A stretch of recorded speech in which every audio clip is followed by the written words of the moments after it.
सभी भगवत प्रेमियों को सादर जय श्री कृष्ण, जय श्री राधे। आइए अब हम श्रीमद् भागवत महापुराण का स्वाध्याय पाठ शुरू कर रहे हैं। ओम भगवते वासुदेवाय, ओम नमो भगवते वासुदेवाय, ओम नमो भगवते वासुदेवाय, ओम नमो भगवते वासुदेवाय। वक्रतुंड महाकाय सूर्यकोटि संप्रभा निर्विघ्नं कुरु मे देव सर्वे कार्येषु सर्वदा।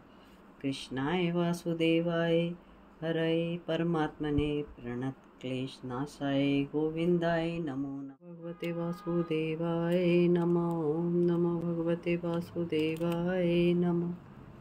आप सभी भगवतजनों से आग्रह है कि आप चैनल को लाइक, शेयर और सब्सक्राइब करें और कमेंट में जय जय श्री राधे जरूर लिखें। आइए अब हम चौथे अध्याय में प्रवेश करते हैं। सप्ताह श्रवण में भगवान का प्रकट होना और गोकर्ण की उत्पत्ति का वर्णन। सूत जी बोले, हे ऋषियों, श्रीमद् भागवत की कथा में भक्ति, ज्ञान और वैराग्य तीनों सम्मिलित होने से कथा अमृत बरसने लगा।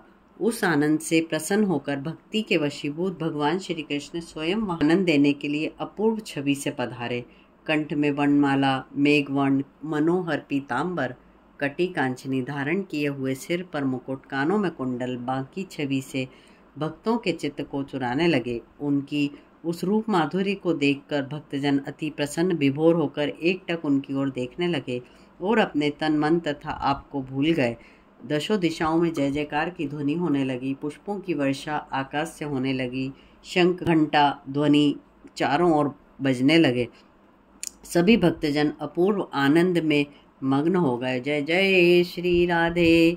यह देखकर नारद जी बोले, हे संत शिरोमणियों, मैंने भगवान की भक्ति का अपूर्व आनंद आज की कथा श्रवण से प्राप्त किया है। इस कली काल में इससे बढ़कर उत्तम और कोई कथा नहीं है। संपूर्ण पापों को इस प्रकार जला देती है जिस प्रकार रुई के ढेर को अग्नि जला देती है। हे मुनीश्वरों, अब आप यह बताने की कृपा कीजिए कि इस कथा श्रवण से कौन कौन पवित्र हो जाते हैं। सनकादिक बोले, हे नारद जी, पातकी से पातकी तथा कुटिल से कुटिल मनुष्य इस कथा श्रवण से तर जाता है। इस कलयुग में ये कथा यज्ञ ही मुख्य है। जो प्राणी असत्यभाषी, पापी, माता पिता को कष्ट देने वाला, आश्रम, वर्ण और धर्म से च्युत हो, अहंकारी, मदरापान करने वाला, ब्रह्म हत्यारा, चोर, गुरु पत्नीगामी, विश्वघाती, छली, कपटी, क्रूर, निर्दयी, हत्यारा, ब्राह्मणों के धन को खाने वाला, व्याभिचारी, लोभी तथा किसी भी प्रकार का पाप करने वाला हो, इस सप्ताह श्रवण से सभी पापों से मुक्त होकर हरि लोक को चला जाता है। सनकादिक ऋषि बोले, हे नारद जी, हम आपको एक कथा सुनाते हैं। यह बहुत प्राचीन काल की है। प्राचीन काल में तुंगभद्रा नदी के किनारे एक अति रमणीय नगर था। उस नगर में एक आत्मदेव नाम का ब्राह्मण रहता था। वह धर्म, कर्म, भजन, पूजन करता था, सब कर्मों में कुशल था। उसने कुछ धन भी एकत्र कर लिया था। गृहिणी भी सुंदर थी, किंतु हठी और कलह प्रिय थी।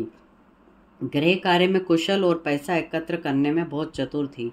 दोनों बड़े प्रेम से रहते थे, किंतु संतान के अभाव के कारण दुखी रहते थे। जब उन दोनों की अवस्था ढलने लगी, संतान उत्पन्न नहीं हुई, तब वह ब्राह्मण अति दुखी होकर एक दिन घर से निकल पड़ा और थक हार कर एक तालाब पर जल पीने के लिए बैठ गया। जल पीकर कुछ देर आराम करने लगा। तभी वहां एक सन्यासी जी पधारे और जल पीकर निवृत्त हुए। ब्राह्मण उठकर उनके निकट गए और चरणों में गिरकर फूट फूट कर रोने लगे। सन्यासी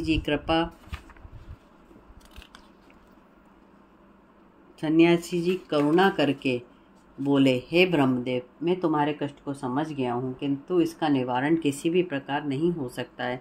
मैंने योग बल से देख लिया है कि तुझे संतान का सुख नहीं है। संतान तेरे भाग्य में 7 जन्म तक नहीं है। यह सुनकर ब्राह्मण अति दुखी हुआ और सन्यासी जी के पैर पकड़ लिए और बोला, हे सन्यासी जी, यदि आप मेरे कष्ट को दूर ना करेंगे तो मैं इसी तालाब में डूबकर प्राण त्याग दूंगा। अब घर लौटकर जाने का सन्यासी जी ने समझाया। वह मायाजाल कम बंधन में बांधने वाला है। तुम गृहस्थ से मुक्त होकर हरि भजन करो। संसार में कुछ भी सार नहीं है। किंतु उस ब्राह्मण की समझ में कुछ भी ना आया। वह बार बार संतान सुख के लिए आग्रह करने लगा। सन्यासी जी ने प्रसन्न होकर ब्राह्मण से कहा, अच्छा, यदि तू नहीं मानता है तो एक फल तुझे देता हूँ। तू तेरी पत्नी को खिला देना और वह अति सुंदर बुद्धिमान माता पिता की सेवा करने वाले एक पुत्र को जन्म देगी। तेरी पत्नी नियम संयम से रहेगी तो उत्तम ज्ञान वाला पुत्र प्राप्त होगा। इतना कहकर सन्यासी जी ने उस ब्राह्मण को एक फल दिया और ब्राह्मण घर लौट आया। उस ब्राह्मण ने वह फल लाकर अपनी स्त्री को दिया और सारा वृतांत सुनाकर प्रदेश चला गया। उस ब्राह्मणी ने सोचा, यदि इस फल को खाऊंगी तो मेरे पेट में बच्चा पड़ जाएगा, मेरा पेट फूलकर बड़ा हो जाएगा, मेरा चलना फिरना आहार विहार सब चला जाएगा, 9 मास तक कष्ट सहना पड़ेगा। और वह कष्ट भी सहन कर लिया, किंतु प्रसव का कष्ट अति दुर्लभ है, महान दर्द होता है। यदि बच्चा टेढ़ा बेढ़ा उल्टा पड़ जाए, उधर से निकलना कठिन हो जाए तो मेरे प्राण भी निकल जाएंगे। मैं सुकुमारी हूँ, ऐसे भयंकर उधर पीड़ा मुझसे कैसे सहन होगी। मैं उधर प्रसव में रहूँगी, उधर नंदरानी देवरानी सब मेरे घर को लूट कर ले जाएंगे और मुझसे सन्यासी के बताए हुए नियमों का पालन भी होना कठिन है। यदि किसी प्रकार बच्चा पैदा हो भी जाएगा तो उसका लालन पालन करना मेरे लिए अति दुर्लभ है। उन कष्टों से मुक्त रहने वाली विधवा व बंध्यारी अति उत्तम है। ऐसा सोचकर उस ब्राह्मणी ने उस फल को अपनी गाय को खिला दिया। जब उसके पति ने पूछा तो उसने झूठ कह दिया कि वह फल मैंने खा लिया। एक दिन उसके घर पर उसकी छोटी बहन आई। उसने पति से झूठ बोलने वाली बात कही। तब उसकी बहन बोली, कोई चिंता की बात नहीं है, मेरे पेट में गर्भ है, मैं उस बच्चे को चुपचाप तुझे दे दूंगी, तू उसे अपना बच्चा ही प्रकट कर देना, उसके बदले में मेरे पति को कुछ धन तू दे देना, मैं तेरे घर आकर उसका लालन पालन कर लूँगी। यह बात सुनकर ब्राह्मणी अति प्रसन्न हुई। तत्पश्चात उस ब्राह्मणी की बहन के पुत्र उत्पन्न हुआ और उसने चुपचाप कुछ धन देकर स्वयं रख लिया। उसका पति अति प्रसन्न हुआ। तब वह अपने पति से बोली, मेरे स्तनों में बच्चे के लिए दूध नहीं उतरता, इसलिए मेरी बहन को बुलवा लिया जाए। उसके भी यहाँ बच्चा उत्पन्न हुआ था, लेकिन वह मर गया। ब्राह्मण ने ऐसा ही किया। उस बच्चे के लालन पालन के लिए ब्राह्मण की छोटी बहन धुंधली को बुला लिया। उस लड़के का नाम भी धुंधकारी रखा गया। कुछ साल पश्चात ब्राह्मण की गाय ने एक बड़ा दिव्य बालक पैदा किया। वह सर्वांग सुंदर स्वर्ण के समान रंग वाला था, जिसे देखकर ब्राह्मण अति प्रसन्न हुआ। सारे नगर में यह चर्चा फैल गई कि आत्मदेव ब्राह्मण के दिन फिर गए। उसकी स्त्री के भी पुत्र उत्पन्न हुआ और गाय के भी एक दिव्य बालक का जन्म हुआ। उसे देखने के लिए सभी लोग आने लगे। उस बालक के कान गौ के समान होने के कारण आत्मदेव ने उसका नाम गौकर्ण रखा। दोनों बच्चों का जाति संस्कार कराया और बहुत सा दान धन अनाथ दरिद्र ब्राह्मणों को दिया। कुछ समय बीतने के बाद दोनों बच्चे युवा हुए। उधर में धुंधकारी बड़ा दुष्ट हत्यारा चोर व्यभिचारी हुआ और गोकर्ण बड़ा पंडित विद्वान ज्ञानी और माता पिता का भक्त बना। उस धुंधकारी ने अपने पिता की सारी संपत्ति वेश्याओं को दे दी और माता पिता के मना करने पर भी उनको मारने पीटने लगा। दिन रात शिकार की टो में लगा रहता, मांस मदिरा पान करता। पुत्र के इन कुकर्मों को देखकर आत्मदेव अति दुखी होकर रोने लगे और बोले कि ऐसी संतान से निसंतान ही भला था। अब मैं क्या करूं, कहाँ जाऊं, कहाँ रहूं। इस प्रकार विलाप करने लगा। तब गोकर्ण ने उसको समझाया कि अपने पिता को वैराग्य का उपदेश दिया।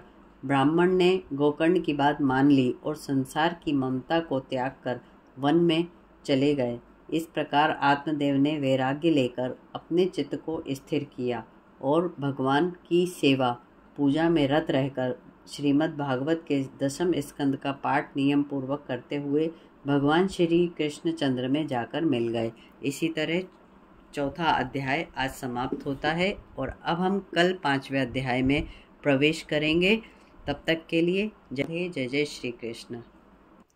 कर्पूरगौरं करुणावतारं संसारसारं भुजगेन्द्रहारं सदा वसन्तं हृदयारविन्दे भवं भवानी सहितं नमामि।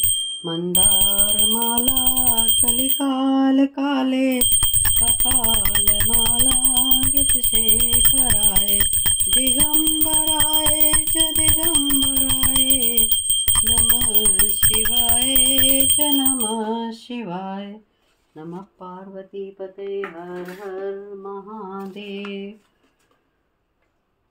इसी के साथ आज का स्वाध्याय पाठ यहीं समाप्त होता है। कल फिर मिलेंगे। चैनल पे अगर आप नए हैं तो चैनल को सब्सक्राइब कर लीजिए और कमेंट में राधे राधे जरूर लिखिए। जय श्री कृष्ण।